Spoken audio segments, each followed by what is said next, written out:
이제 금요 모임 때 10계명에 대해서 조금 살펴보고 그다음에 또 기도하는 시간 갖도록 하겠습니다.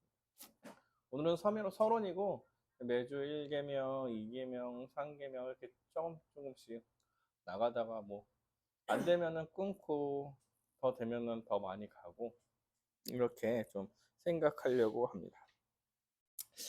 10계명을 좀 제가 하려고 또 책을 좀 읽으면서 이제 10계명을 공부해 보면 인간의 반항적인 본성을 확인할 수 있게 된다라는 이야기를 어떤 분이 하시더라고요.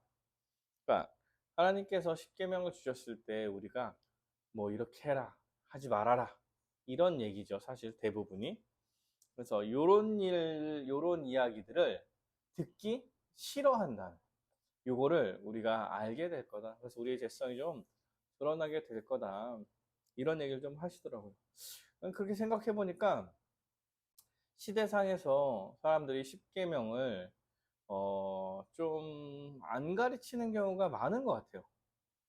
여러분 혹시 10계명을 어디서 하나하나 배워본 적이 있는지 잘 모르겠어. 근데 사실 한국교회에서 주기도문이랑 사도신경은 그나마 좀 더 가르치는 것 같고, 그런데 10계명은 막 가르치지 않는 것 같다 이런 생각을 좀 많이 하는 것 같아요. 근데 10계명은 사실 그러니까 교회에서 세례교육으로 옛날에 초대교회부터 세례교육으로 잠시만요.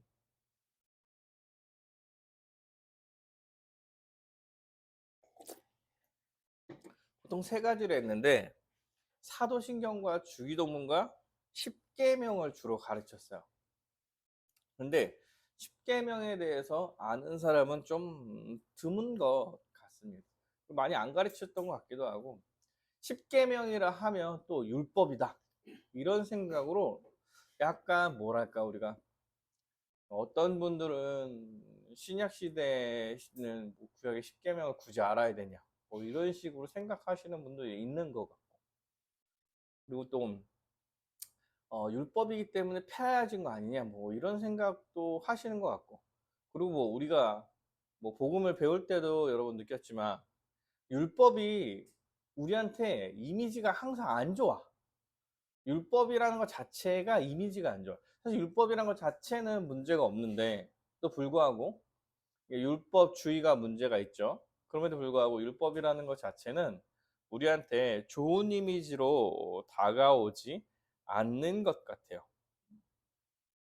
그래서 10계명을 많이 안 가르쳤던 게 아닌가 이런 생각들을 많이 하게 되는 거예요. 그런데 사실 10계명은 우리한테 필요한 계명이죠. 필요한 계명이에요. 왜냐하면 하나님께서 선의 기준을 그렇게 우리에게 주신 거야. 선한 것의 기준. 어떤 사람이 조사를 많이 했대요. 그럼 조사를 했는데 뭐 인간답게 살기 위해서 사람은 어떻게 살아야 되는가 이런 걸 얘기할 때 신이 필요하지 않다가 하나가 있어요. 그들이 생각하는 것 중에 신이 필요하지 않고, 근데 그들이 이야기하는 것 중에 뭐가 있냐면 종교가 필요하지 않지만 선하게 살아야 되는 개념 자체가 갖고 있는 거예요. 그런데 이 선이라는 개념 자체는 하나님의 율법으로부터 10계명으로부터 오는 것입니다. 이 10계명과 사실은 인간의 하나님께서 창조하셨다는 사실을 믿지 않으면 우리가 그 EDL에서 과학적 자연주의를 좀 배워보면 과학적 자연주의를 보면 도덕이라는 것 자체가 선이라는 것 자체의 기준이 없어져. 그럼에도 불구하고 신은 필요 없다. 종교는 필요 없지만 선하게 살아야 된다. 이런 얘기들. 사실 이런 게 부딪히는 얘기임에도 불구하고 좀 많이 하고 있는 거죠. 10계명이 우리한테는 사실 중요하다. 그래서 우리 10계명을 좀 살펴보려고 합니다. 여러분 10계명을 다 아시는지 잘 모르겠어요. 우리 10계명을 옛날에는 주기도문의 십계명도 막 외웠는데 그 사실 우리 옛날에 외웠던 사도신경은 입에서 그냥 맴돌면서 나오잖아, 주기도문이야. 근데 십계명까지 맴돌면서 나오지는 않는 것 같다는 생각이 좀 있어서 우리 출애굽기 2장 1절부터 17절까지 그래도 한번 쭉 십계명에 대해서 한번 읽어보고 시작하도록 하겠습니다. 출애굽기 2장 1절부터 17절입니다. 우리 함께 읽겠습니다. 시작. 하나님이 이 모든 말씀으로 말씀하여 이르시되 나는 너를 애굽 땅 종 되었던 집에서 인도하여 낸 내 하나님 여호와니라. 너는 나 외에는 다른 신들을 내게 두지 말라. 너를 위하여 새긴 우상을 만들지 말고 또 위로 하늘에 있는 것이나 아래로 땅에 있는 것이나 땅 아래 물속에 있는 것의 어떤 형상도 만들지 말며 그것들에게 절하지 말며 그것들을 섬기지 말라. 나는 내 하나님 여호와는 질투하는 하나님인즉 나를 미워하는 자의 죄를 갚되 아버지로부터 이들에게 3, 4대까지 이르게 하거니와 나를 사랑하고 내 계명을 지키는 자에게 1000대까지 은혜를 베푸느니라. 너는 내 하나님 여호와의 이름을 망령되게 부르지 말라. 여호와는 그의 이름을 망령되게 부르는 자는 죄 없다 하지 아니하리라. 안식일을 기억하여 거룩하게 지키라. 엿새 동안 힘써 내 모든 일을 행할 것이나 엿새 동안 모든 것을 행할 것이나 일곱째 날은 내 하나님 여호와의 안식일인즉 너나 내 아들이나 내 딸이나 내 남종이나 내 여종이나 내 가축이나 내 문 안에 머무는 객이라도 아무 일도 하지 말라. 이는 엿새 동안에 나 여호와가 하늘과 땅과 바다와 그 가운데 모든 것을 만들고 일곱째 날에 쉬었음이라. 그러므로 나 여호와가 안식일을 복되게 하여 그날을 거룩하게 하였느니라. 내 부모를 공경하라. 그리하면 내 하나님 여호와가 내게 준 땅에서 내 생명이 길리라. 살인하지 말라. 간음하지 말라. 도둑질하지 말라. 내 이웃에 대하여 거짓 증거하지 말라. 내 이웃의 집을 탐내지 말라. 내 이웃의 아내나 그의 남종이나 그의 여종이나 그의 소나 그의 낙이나 물은 내 이웃의 소유를 탐내지 말라. 아멘. 십계명은 총 10개의 계명으로 이루어졌죠. 하나님께서 시내산에서 모세에게 그 십계명을 허락한 거죠. 출애굽한 모세에게 이스라엘 백성에게 준 거죠. 모세한테 준 게 아니라 모세를 통하여 이스라엘 백성에게 준 게 십계명입니다. 십계명의 전체 구조는 크게 두 가지로 볼 수 있죠. 하나는 하나님에 대한 계명이에요. 1계명부터 4계명까지는 하나님에 대한 계명이죠. 그래서 너는 나 외에는 다른 신들을 내게 두지 말아라. 그리고 우상을 만들지 말아라. 그리고 여호와의 이름을 망령되게 부르지 말아라. 그 다음에 안식일을 거룩히 지켜라. 여기까지가 이제 하나님과의 관계 가운데서 하나님에 대한 계명이고요. 5절부터 5계명부터 10계명까지는 인간 서로에 대한 관계를 이야기하는 거죠. 그래서 부모를 공경하라, 살인하지 말라, 간음하지 말라, 도둑질하지 말라, 내 이웃에 대하여 거짓 증거하지 말라, 내 이웃의 집을 탐내지 말아라. 이렇게 10가지 계명이 있습니다. 십계명은 단순하게 쓰여 있어요. 단순하게 쓰여 있습니다. 첫 번째, 계명을 중요하게 여기고 선명하게 이해하도록 아주 단순하게 10가지를 써내었죠. 단순하게 써내려왔지만 이 단순한 것으로부터 사실은 율법이 계속해서 늘어나서 613가지가 나오는 거예요. 그리고 부정어로 쓰인 계명은 적극적인 행동이죠. 적극적인 행동으로 나아감을 목적으로 합니다. 뭐뭐 하지 말아라. 이게 이제 적극적이지 않은 것 같은데 뭐뭐 하지 말아라는 뭐뭐 하지 말고 그러면 이렇게 해라 라고 적극적으로 나아가는 것까지의 이야기를 담고 있어. 그래서 적극적인 행동으로 나아가는 것까지 이야기하는 것이다. 그래서 단순히 우리가 부모를 공경하라. 뭐 여기는 그래도 좀 더 나와 있지만 뭐 간음하지 말아라. 도둑질하지 말아라. 이렇게 한마디로 이야기 나왔지만 사실은 이것의 어느 정도 수준인지 조금 더 잘 알 수 있게 될 거예요. 나중에 보면. 그리고 단순하게 서술된 계명으로 더 큰 의미를 유치할 수 있다. 이 말 하는 거죠. 더 크게 설명하고 더 많은 설명을 해 나갈 수 있어요. 성경 전체를 봤을 때. 이 이야기가 성경에서는 어떻게 좀 적용돼서 더 많은 이야기가 나왔는지. 그래서 간음하지 말라 이렇게 얘기할 때 그럼 간음하지 말라도 신약으로 가게 되면은 어느 정도가 간음인지 예수님께서 다시 정의해 주시잖아요. 그런 것처럼 우리가 사실 교회 다니는 사람들 이렇게 얘기하면 또 안 되나? 간음을 많이 안 하죠. 보통 사회보다는 안 하죠. 안 그렇다고 생각하는 분도 있을 거야. 그래서 그런데 그 기준이 단순히 바람 피고 막 이런 걸로 보지 않는다는 거. 그거보다 훨씬 더 많은 이야기를 갖고 있습니다. 특별히 신명기는 십계명을 기술하여 다른 율법과 연결하여 이해하도록 쓰였다. 이 얘기는 이제 모세가 온 이스라엘을 불러 그들에게 이르되 이스라엘아 오늘 내가 너희의 귀에 말하는 규례와 법도를 듣고 그것을 배우며 지켜 행하라. 그러니까 말하는 규례와 법도를 이야기하고 이것을 다른 거 그러니까 규례와 법도는 십계명이 아니에요. 십계명에서 파생된 더 자잘한 것들인 거지. 그래서 그런 것까지 다 연결해서 지금 십계명에 대한 설명을 하고 있다.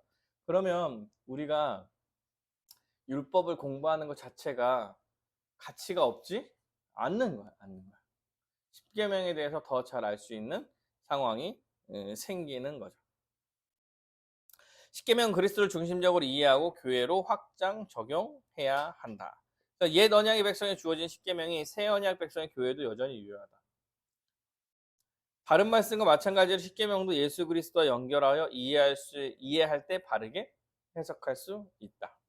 그래서 옛 언약의 백성한테 주어진 거죠. 십계명은 모세 구약이 옛 언약이잖아. 구약 오래된 언약.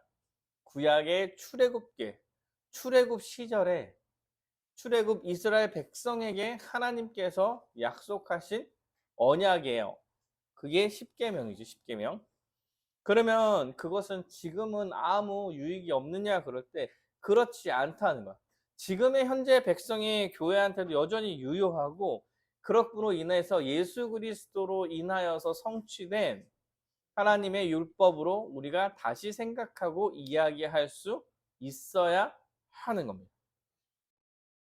그래서 지금 우리는 신약 시대의 사람이죠. 신약 시대의 사람이야. 신약 시대의 사람이기 때문에 우리는 좀 더 율법에 대해서 예수 그리스도와 연결해서 좀 더 생각해 가야 합니다. 예, 좀 더 얘기를 드리면 십계명이 지금 시대에는 유익이 없냐 하면 그렇지 않아요. 왜냐하면 성경에서 율법이 하나님께서 예수 그리스도로 통해서 율법이 완성되었다라는 표현과 율법이 폐하였다라는 표현을 함께 사용하고 있죠. 율법이라는 것에는 사실 도덕법과 정결법, 그 다음에 제사법 크게 이렇게 세 가지가 있어요. 근데 제사법은 예수 그리스도를 향하게 하는 법이야. 제사법을 보면 예수 그리스도로 성취될 어떠한 것에 대한 이야기를 많이 알려주기 위해서 제사에 대해서 알려준 거야. 제사라는 것은 동물을 죽여서 하나님께 제사를 드리는 거죠. 마찬가지로 예수님께서 죽어서 장사되시고 제사를 지낸 거야. 몸으로. 그래서 완전한 제사를 예수로 인하여서 다 드려진 거죠. 제사법이라는 건 이제 예수 그리스도로 인하여서 성취. 폐하여졌다. 끝. 이렇게 이야기할 수 있는 거고 정결법도 마찬가지예요. 누가 거룩한 백성이냐의 문제야. 누가 거룩한 백성이냐. 이것도 예수 그리스도를 믿는 자들이 거룩한 백성이요. 음, 하나님 나라의 자녀들이라고 여겨지는 거기 때문에 이미 예수 그리스도로 끝났다. 근데 도덕법 하나는 달라요, 달라. 왜냐면 율법이라는 것을 이야기할 때 어떻게 얘기하냐면 우리가 그 복음을 배울 때 율법을 뭐라고 배워? 하나님의 선에 대한 기준이라고 제시를 받잖아요. 근데 그 율법 선에 대한 기준을 사실 10계명으로 제시를 하신 거야. 그러면 예수님께서 성취하셨어요? 성취하셨어. 예수님께서 죄의 문제를 해결하시고 우리에게 거룩하다고 여겨주시고 우리를 선하게 해주셨다는 거야. 그러면 우리는 그 선의 기준에 합당한 삶을 살아야 하잖아. 근데 이미 선의 기준을 제시하셨다. 그러면 그때 제시한 선의 기준은 지금 현재 우리한테도 의미가 있고 가치가 있다는 거야. 가치가 있다. 그래서 율법이 폐하여진 것과 연속성상에 있는 것이 있는데 이 10계명은 연속성상에 있어요. 서 있는 거야. 그래서 율법이라는 건 여러분 아시겠지만 지켜서 의롭게 되는 게 아니죠. 당시에 주어진 율법은 지켜서 의롭게 되는 게 아니야. 그리고 율법이 주어질 때도 마찬가지지. 하나님께서 율법을 이렇게 주시고 니네들 이거 지키나 안 지키나 보자. 한 5년쯤 지나서 와가지고 내가 검사 한번 해볼게. 그래서 지켰으면 니네들 이제 구원 받는 거야. 이런 식으로 조건적으로 얘기하는 게 아니죠. 이미 출애굽시킨 이스라엘 백성에게, 맞죠? 이미 출애굽시킨 이스라엘 백성에게 하나님께서 선을 제시하시는 거예요. 하나님 나라의 백성이라면, 이미 출애굽한 사람이라면 이 십계명을 지켜 거룩하게 되어야 되지 않겠냐? 내가 거룩하니 너희도 거룩해야 된다.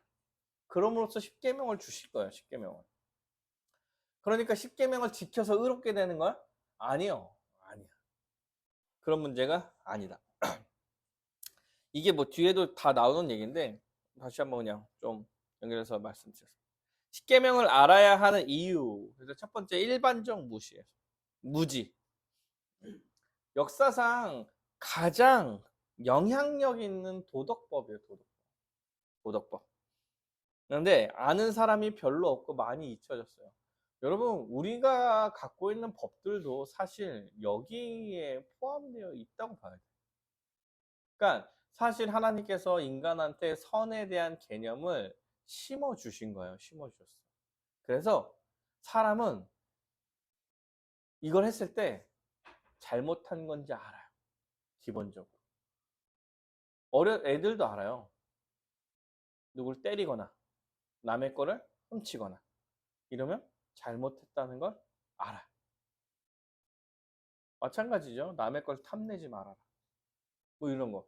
사실은 자기들이 뭐 잘못한 것을 기본적으로 다 안다고. 그래서 뭘 하지 말자 하는 모든 내용들이 사실 기본적으로는 십계명 안에 담긴 얘기예요. 담긴 얘기.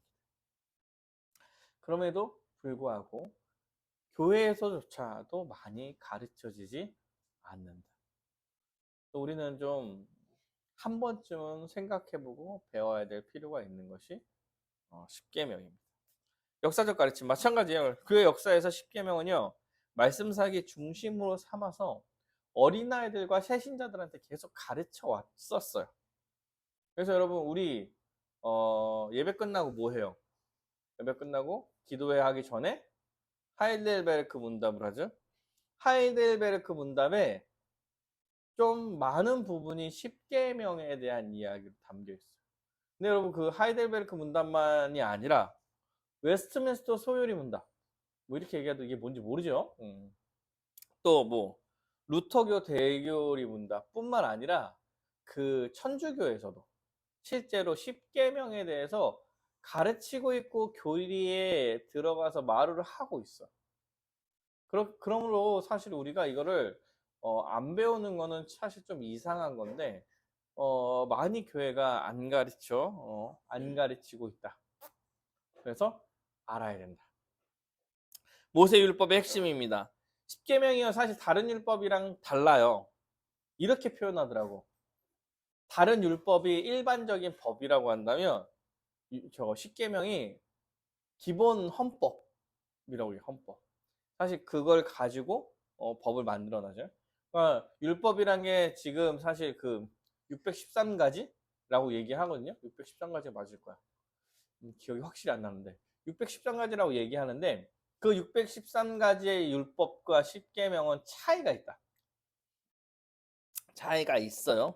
같은 계명이 아니에요. 같은 계명이 아니에요. 그 십계명만 이스라엘 백성에게 직접 하신 거고 대준이 알지? 대준이 언약궤 안에 뭐 들어가요? 너 배웠다고 그러지 않냐? 아론의 쌍난 지팡이 또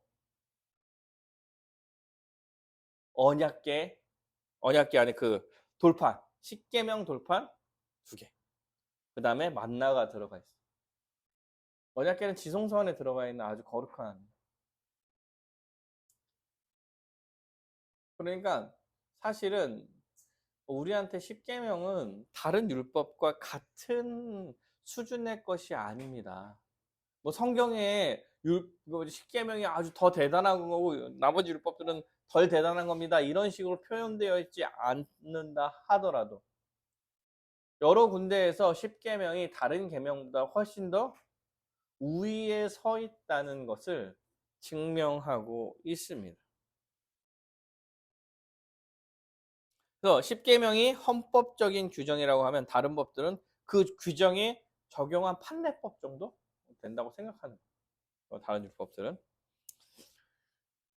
그 십계명을 또 알아야 되는 이유는 신약 성경에 가르치는 윤리의 핵심이에요. 핵심. 그 신약에서 십계명에 대해서 되게 많이 연결돼서 가르쳐요. 맞죠? 그 율법을 율법 중에 가장 중요한 게 뭡니까? 이렇게 얘기할 때 하나님께서 하나님 사랑하고 이웃 사랑해라.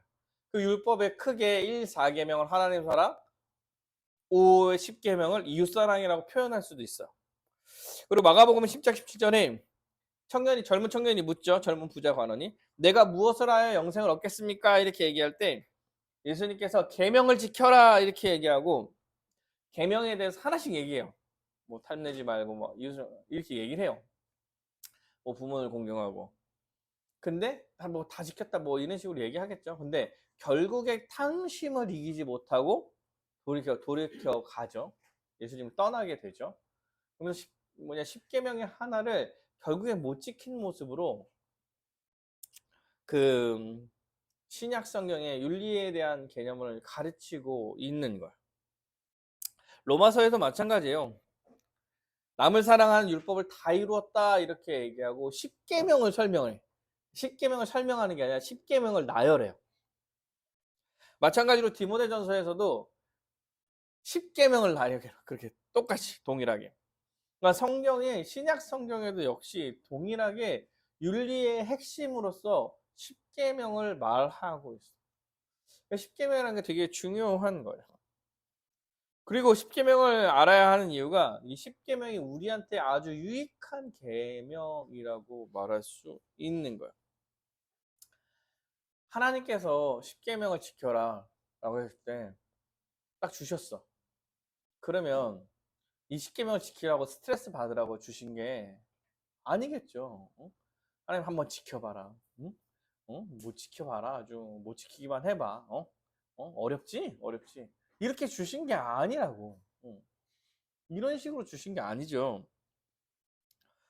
지키라고 명령하셔서 스트레스 쌓이게 하고 못 지키면서 막뭐 아파하고 슬퍼하고 막 이렇게 준 게 아니라 이 십계명을 지켜 나가는 것 자체가 우리한테 복된 일이고 우리한테 유익이 있기 때문에 십계명을 알려 주시는 거예요.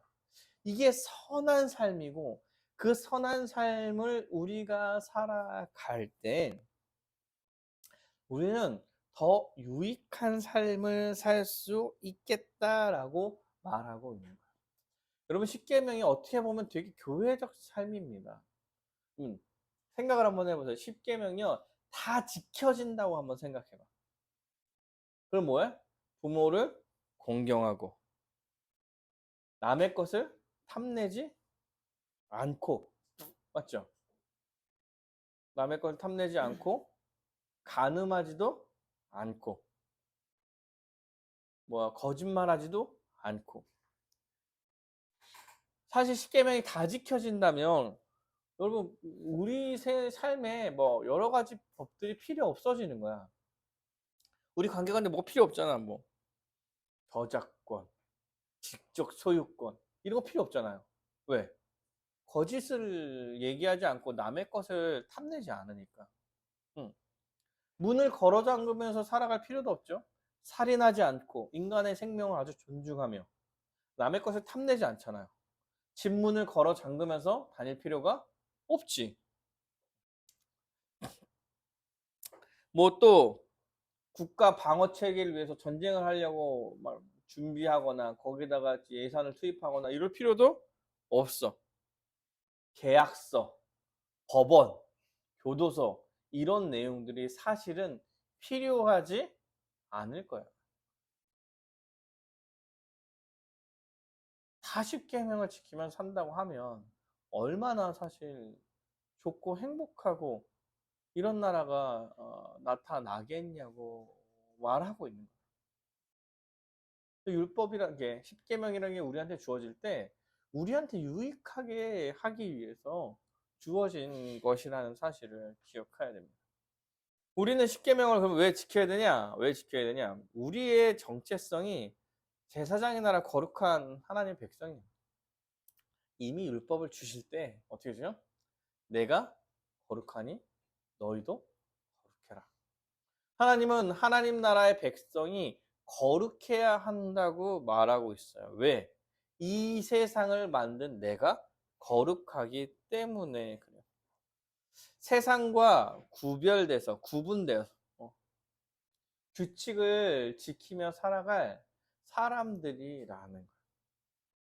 우리의 정체성인 거룩한 백성, 거룩한 백성. 거룩하게 구별되어서 살아가는 사람.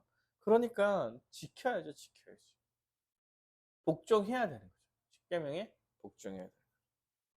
또 십계명이 거룩한 하나님께서 주신 그 거룩한 선의 기준이야. 이렇게 얘기할 때 하나님이 어떤 분인지 더욱더 알게 되는 거죠.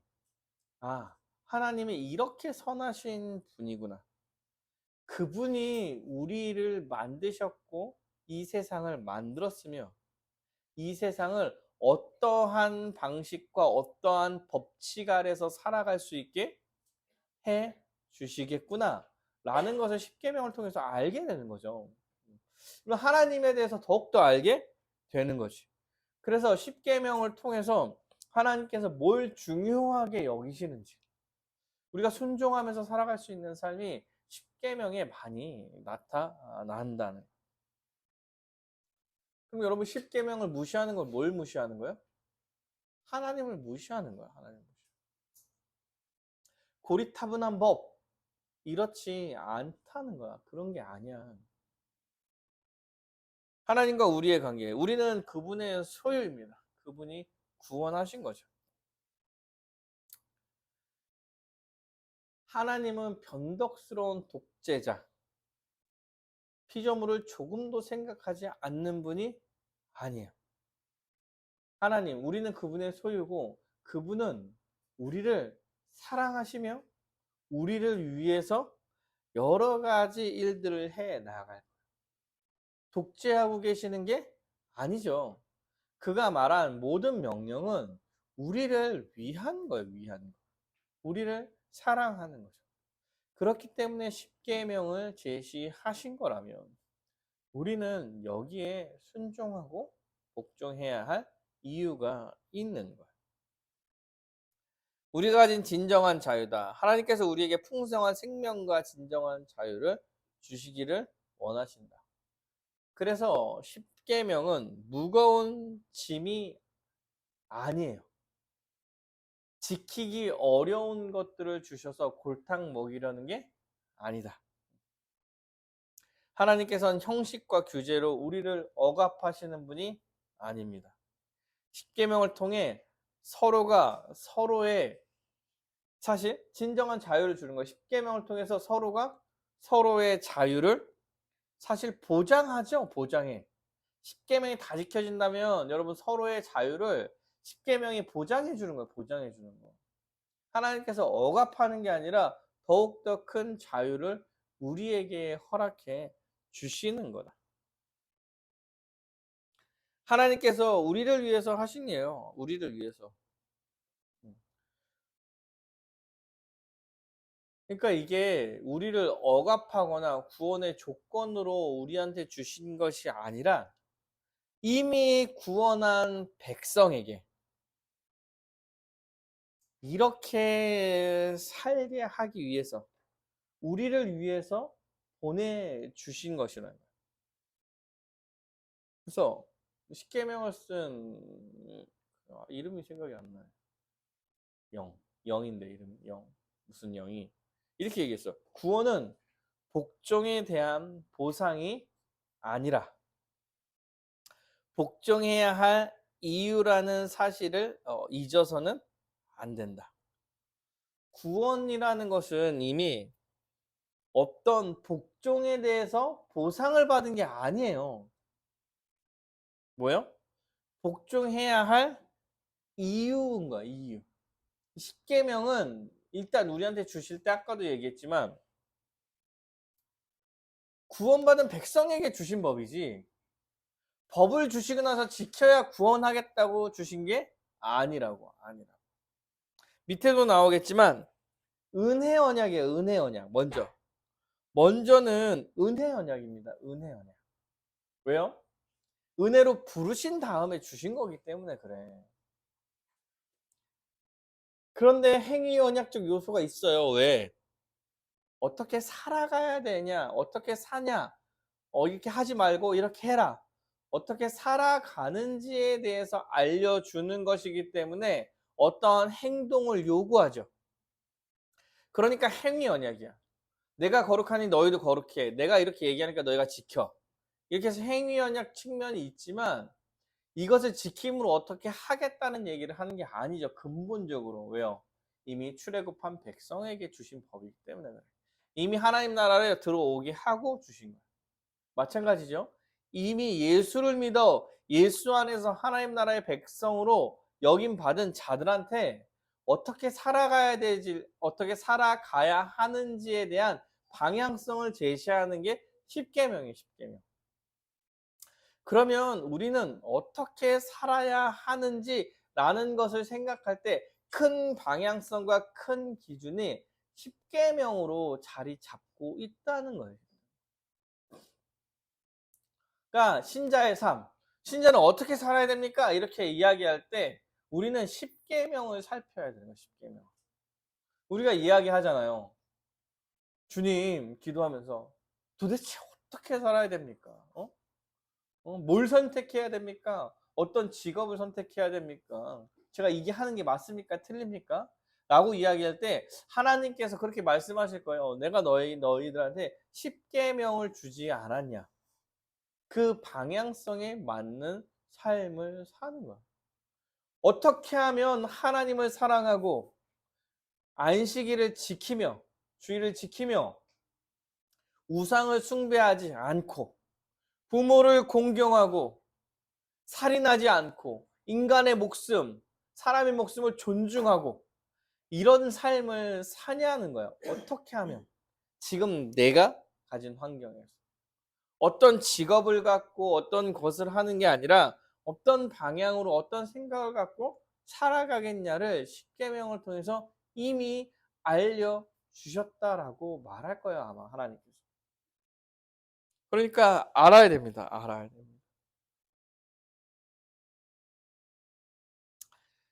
십계명의 의미, 십계명은 하나님이 언약에 맺은 하나님 백성에게 주신 계명입니다.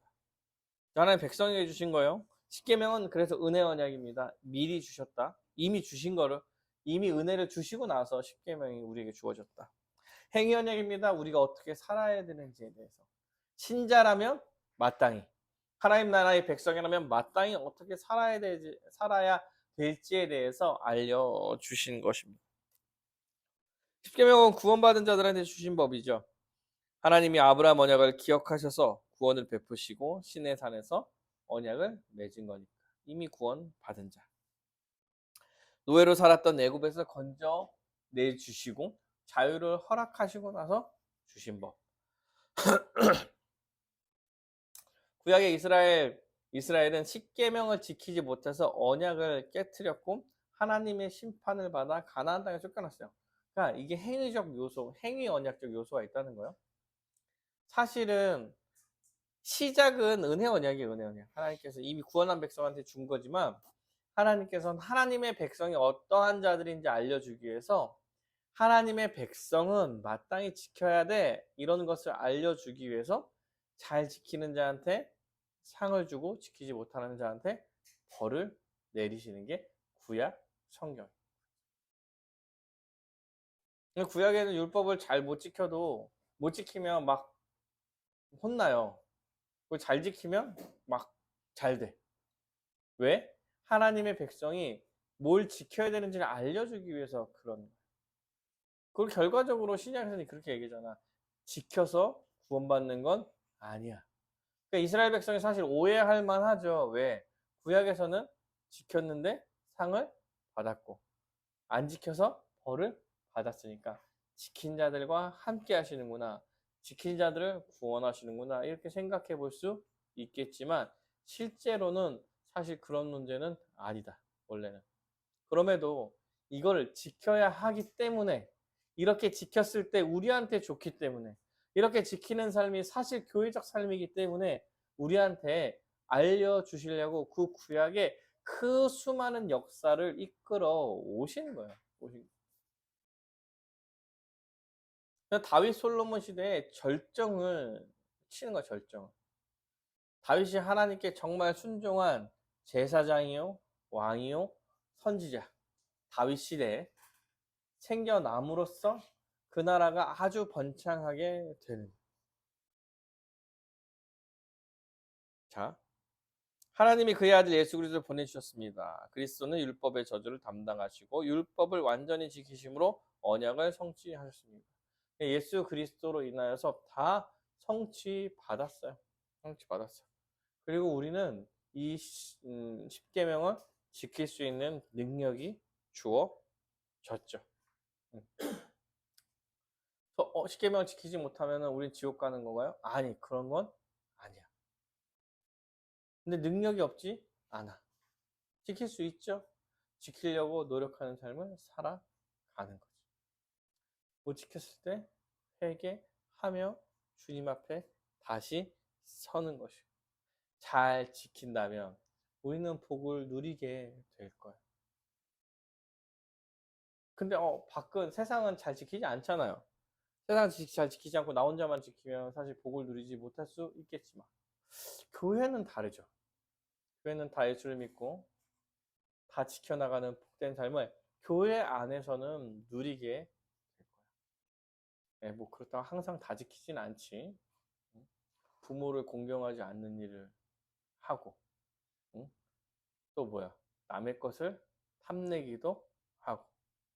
여러분 생각해 보세요. 생각해 보세요. 언제 힘든 거야? 우리가? 이렇게 생각하면 부모님과 사이가 나빠질 때, 아니면 탐욕이 생기거나 욕심이 생겼을 때, 아니면 남과 비교하여, 이웃의 아내와 비교하여. 사실 비교하는 거죠, 비교하는 거. 이웃의 것을 탐내요. 누가 성공하는 모습을 보며 자기는 잘 안 되니까. 어떨 때 힘들어 하시는 거, 어떨 때? 맞죠? 그 십계명이 사실 잘 지켜진다면 우리의 힘듦은 조금 더 줄어들게 되지 않을까. 이게 신자들 뿐만 아니라 예수 안에 있는 자들이 정말 복된 삶을 살아가는 방법 중에 하나인 것입니다. 하나님은 그리스도 안에서 그의 성취를 교회에 다 부어주셨죠. 십계명을 지킴으로써 언약을 성취하며 살도록 하신 것입니다. 우리 십계명을 지키면서 언약을 잘 성취하면서 살아가는 거야.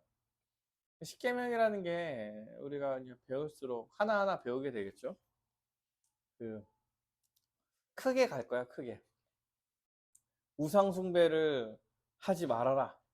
이렇게 얘기할 때 우상 숭배가 뭔가? 하나님을 숭배하지 않고 우상을 숭배하는 게 어떤 건가? 하나님의 형상을 만들지 말라고 얘기했는데 그 형상을 만들지 말라는 건 어떤 것인가? 구체적으로 생각할 때 어떠한 부분이 그렇게 되는 건가? 우리 삶 속에서 그런 게 우상을 숭배하는 모습이 어떤 게 어떻게 드러나는가? 살인하지 말라. 우리 살인한 사람은 살인해 본 적 있는 사람 한 번도 없죠. 한 명도 없죠. 응. 살인하지 말라. 그럼 우리랑 관련이 없는 거? 아니, 그렇지 않다는 거야. 살인하지 않는 것은 어떤 의미가 있는 것입니까? 우리는 현재 어떻게 살 때 살인하는 것과 동일한 삶을 살아가는 것인지 고민해서 나아가고 배워가고 돌이키고 그렇게 살기 힘써 나가겠죠. 우리가 십계명을 배우면서 그러한 삶을 잘 살았으면 좋겠다. 십계명이 여러분한테 삶의 신자로서의 삶의 방향을 잘 제시하면 좋겠다.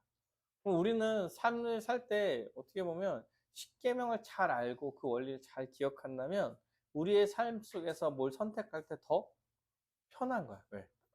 아, 이러하라고 했지. 이런 원리를 가졌지. 근데 내가 지금 선택해야 될 길에 어떤 것이 더 선한 선택이 될까? 20계명을 다 지킨다고 했을 때 A가 더 선한 선택인가? B가 더 선한 선택인가? B는 왜 안 되는가? 어떠한 가치가 나한테 가장 중요하게 여겨지고 있는 것인가? 여러 가지 고민들을 스스로 해 나갈 수 있어야 할 것입니다. 사랑하는 여러분, 인생이 다 달라요. 인생이 다 달라. 맞지? 누구는 회사에서 일하고, 누구는 공부하고, 누구는 목회 준비하고, 누구는 사업하고. 우리 교회는 진짜 다 다르네? 다 다르죠? 맞닥뜨리는 상황도 달라. 맞죠? 근데 그걸 일일이 성경에서 다 기록해 주지 않아요. 성경은 성경에서 기록해 주는 게 아니라 하나님께서는 성령을 부어주셨죠. 예수를 믿는 자들에게 성령을 부어주셨고 말씀을 통해 깨달을 수 있는 은혜를 허락해 주셨으며 각자가 잘 깨닫고 선택하고 나아갈 수 있는 능력을 성령을 통해서 허락해 주시는 거예요. 그럴 때 큰 방향성을 성경이 제시하는 거예요. 그러면 우리는 그 상황에서 나에 맞는 선택을 해 나가는 거죠. 물어볼 수 있겠죠, 옆에 사람들한테. 그리고 어느 날의 말씀이 나한테 다가오고 그 말씀이 하나님께서 하시는 거구나 라고 생각하며 나아갈 수 있는 거지. 그럴 때 이러한 삶을 살아갈 때 여러분 십계명이라는 게 아주 큰 기준을 여러분한테 제시할 거다. 한 주 한 주 잘 배워가는 여러분이 됐으면 좋겠습니다.